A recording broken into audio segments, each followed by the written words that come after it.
ప్రత్యక్ష హోదాకి పోరాటం చేస్తా అన్నవాడు ఈ రోజు పాపం ప్రతిపక్ష హోదాని అడుక్కునే స్థాయికి దిగజారిపోయావు నువ్వు జగన్ రెడ్డి. అడుక్కుంటంలో కూడా అంత కొవ్వెందుకు నీకు, అంత బలిపెందుకు? అందుకే కదా నిన్ను ప్రజలు ఆఖరికి నీకు ప్రతిపక్ష హోదా కూడా వద్దురా బాబు, పక్కకు పో, నీ వల్ల రాష్ట్రానికి నాశనం తప్పించి నువ్వు ఏ హోదాలో కూర్చున్నా రాష్ట్రానికి నాశనం, వెళ్ళి ఆ పక్క రాష్ట్రాల్లో తగలబడి ఇక్కడ వద్దు అని చెప్పేసి గెంటేసింది.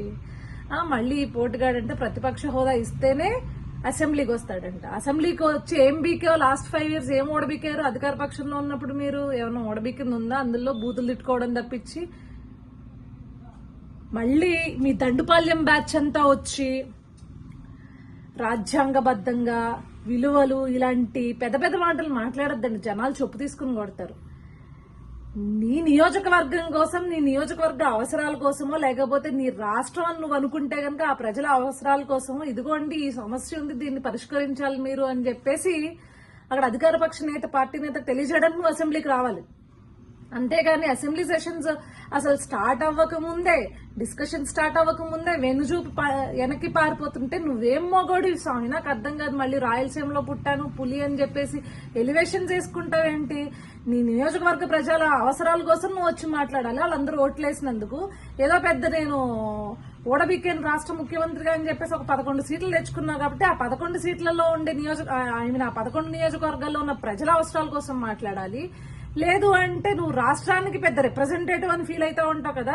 నీకు నిజంగా రాష్ట్ర ప్రజల మీద కన్సర్న్ ఉంటే కనుక రాష్ట్ర ప్రజల కోసం వచ్చి నువ్వు దమ్ముంటే నీకు ఒక్కడికి సీట్ ఇచ్చినా వచ్చి నువ్వు ఒక్కడి నీ ప్లేస్ లో నుంచుని ఇది అని చెప్పేసి నీకు నిజంగా ప్రజల కన్సర్న్ ఉంటే మాట్లాడాలి. ప్రజల మీద కన్సర్న్ ఉంటే అబ్బే ముందే మనకి హోదాలు కావాలి, ప్రోటోకాల్స్ కావాలి, ఇవన్నీ కావాలి మనకి అనమాట. అవి ఉంటేనే మనం వస్తాం. లేకపోతే రాష్ట్ర ప్రజలు ఏమైపోతే నీకెందుకు, నీ నియోజకవర్గంలో ఉన్న ప్రజలు ఏమైపోతే నీకెందుకు?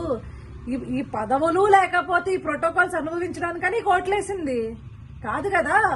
రాష్ట్ర ప్రజల కోసం లేకపోతే రాష్ట్ర ప్రజల తరపున ఏదైనా గొంతు వినిపిస్తావేమో అని చెప్పేసి నేను నమ్మి నీకు ఇంత అని చెప్పేసి ఓట్లేశారు. ఇదండి ఈ పెద్ద మనిషి అసలైన నిజస్వరూపం. ఇతగాడికి పదవులు, ప్యాలెస్లు, ప్రోటోకాల్లు, మరి పీతో మొదలయ్యే వాటి మీద ఎంత వ్యామోహం ఏంటో అర్థం కాదు. ఇలాంటి ఉండి దర్పాలు, అధికార దర్పాన్ని ప్రదర్శించడానికి మాత్రమే సీఎంలు అవడం కోసమో లేకపోతే అధికారం కోసమో వెంపర్లాడతాడు తప్పించి ఎప్పుడూ కూడా ప్రజల పక్షాన అయితే నిలబడిన పరిస్థితి లేదు. అది మనకు కనిపిస్తూనే ఉంది.